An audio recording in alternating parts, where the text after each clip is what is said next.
7 years after the Twin Towers fell, the first steel beam of the World Trade Center Memorial is now in place. We want to make sure the memorial is complete by the 10th anniversary. Joe Daniels witnessed the attacks.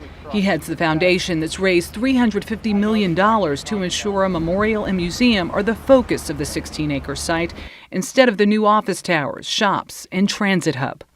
Those are all important, but it needs a beating emotional heart. And I think having the memorial on the 8 acres in the middle of all that is really going to be a powerful lift. It will include a tree-filled plaza with 2 pools marking the footprints of the towers.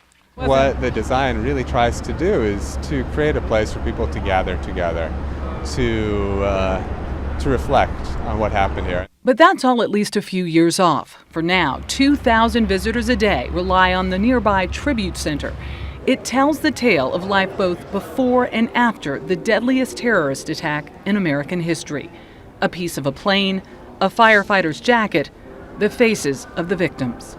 You're looking at steel that was bent most likely from the force of the collapse. 15 miles away in an old hangar at Kennedy Airport lies some of the most precious pieces of the Trade Center. While removing 2 million tons of debris, workers picked out certain relics to be saved. WTC 213.00, that gives you the code for locating it in the building. So that tells you where it actually stood. Correct. Alice Greenwald will be the director of the Planned Museum. She still gets chills every time she walks in here. Nearly 3,000 people perished, and we have an obligation, a moral obligation, obligation of our citizenry, an obligation of just being human beings to remember them.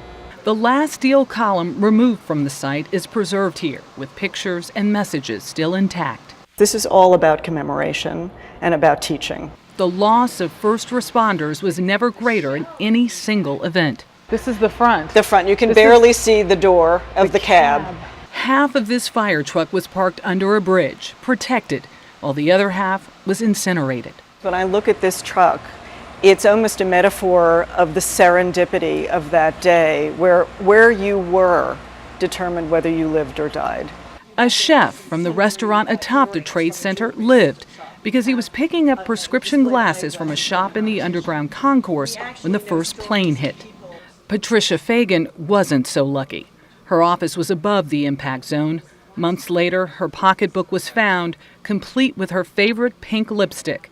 It's among the hundreds of personal effects 9/11 families have donated.